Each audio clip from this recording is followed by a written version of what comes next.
Indigo by Louis Fisher. Louis Fisher, 1896 to 1970, was born in Philadelphia. He served as a volunteer in the British Army between 1918 to 1920. Fisher made a career as journalist and wrote for the New York Times, the Saturday Review, and for European and Asian publications. He was also a member of faculty at Princeton University. The following is an excerpt from his book, The Life of Mahatma Gandhi. The book has been reviewed as one of the best books ever written on Mahatma Gandhi by Times Educational Supplement. This extract highlights the injustice of landlord system in Bihar. The Champaran peasants, who were sharecroppers, were exploited by the rich and influential English landlords who insisted on cultivation of indigo on 15% land and made them surrender the entire indigo harvest as rent. After Germany developed synthetic indigo, they obtained agreements from sharecroppers to pay them compensation for being released from 15% arrangement. Gandhiji took up the cause of the poor peasant and secured the justice for them through the convincing argument and negotiations. In December 1916, Gandhiji went to Lucknow to attend the annual convention of the Indian National Congress. There were 2,301 delegates and many visitors. A peasant from Champaran, Rajkumar Shukla, asked Gandhiji to visit his district. Shukla followed Gandhiji wherever he went. In 1917, Gandhi and Shukla boarded a train for Patna. Shukla led Gandhiji to the house of a lawyer named Rajendra Prasad, same Rajendra Prasad who became the first president of India. They could not see him as he was out of town. Gandhiji decided to go first to Muzaffarpur to obtain complete information about the condition in Champaran. He reached Muzaffarnagar by train at midnight on 15th April 1917. Professor J.B. Kriplani received him at the station. Gandhiji stayed there for 2 days.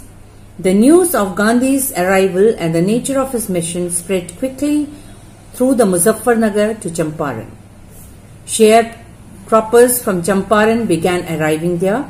Muzaffarpur lawyers briefed Gandhiji about the court cases. He chided the lawyers for collecting the big fees from the sharecroppers. He thought that the law court were useless for the crushed and fear-stricken peasants. The real relief for them was to be free from fear. Then Gandhi arrived in Champaran. He began by trying to get the facts from Secretary of British Landlord Association. He refused to give the information to an outsider. Gandhiji said that he was not an outsider. Next, Gandhi called the British officer commissioner of Tirhat district. The commissioner started bullying Gandhiji and advised him to leave Tirhat. Instead, leaving the area, Gandhiji went to Motihari, the capital of Champaran. Several lawyers, instead of leaving the area, Gandhiji went to Motihari and the lawyer accompanied him.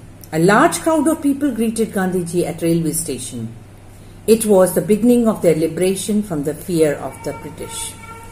A peasant has been maltreated in the nearby village. The next morning, Gandhiji started on the back of an elephant. Soon he was stopped by the police superintendent's messenger and ordered to return to the town in his carriage. Gandhiji complied. The messenger drove Gandhiji home. Then he served him an official notice to quit Champaran at once. Gandhiji signed the receipt for the notice and wrote it that he would disobey the order. Gandhiji received a summons to appear in the court the next day. At night, Gandhiji telegraphed. Rajendra Prasad sent instruction to the ashram and wired a full report to the viceroy. Thousands of peasants gathered around the courthouse. The official felt powerless and the authorities wished to consult their superiors. Gandhiji protested against the delay. The magistrate announced that he would pronounce sentence after a 2-hour recess. He asked Gandhiji to furnish bail for those 120 minutes. Gandhiji refused. The judge released him without bail. The court started again after a break. The judge said that he would not deliver the judgment for several days. He allowed Gandhiji to remain at liberty. Gandhi asked the prominent lawyers about the injustice of the sharecroppers. They consulted among themselves. Then they told Gandhiji that they are ready to follow him into the court arrest.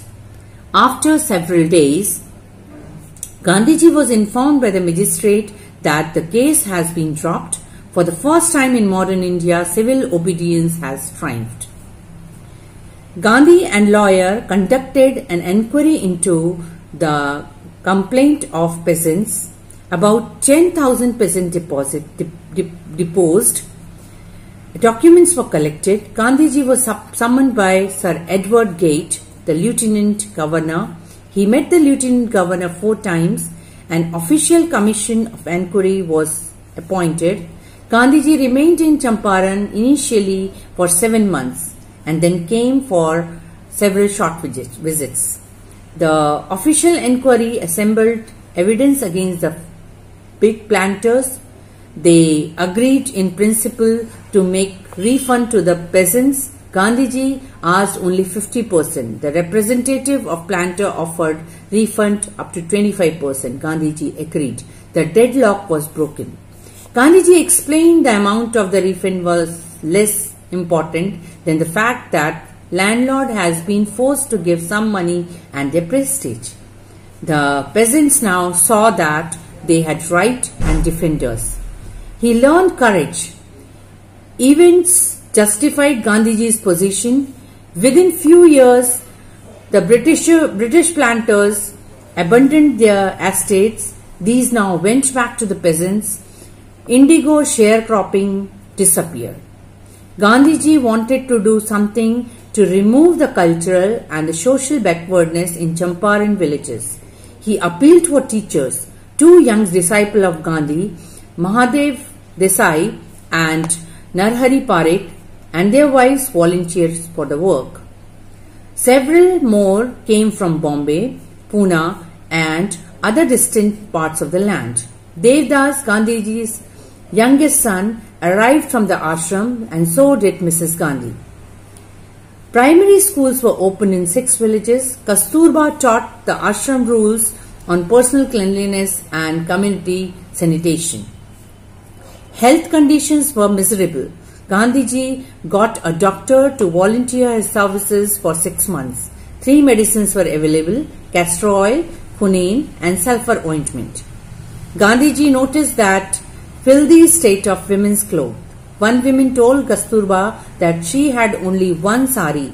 During the longest stay in Champaran, Gandhiji kept a long distance watch on the ashram and sent regular instruction by mail. Champaran episode was a turning point in Gandhiji's life. It did not begin an act of defiance. It grew out of an attempt to lessen the sufferings of the poor peasants. Gandhiji's politics was closely connected to the practical day-to-day problem of the millions. He tried to mold a new free Indian who could stand on his own feet and thus make India free. Gandhiji also taught his followers a lesson of self-reliance.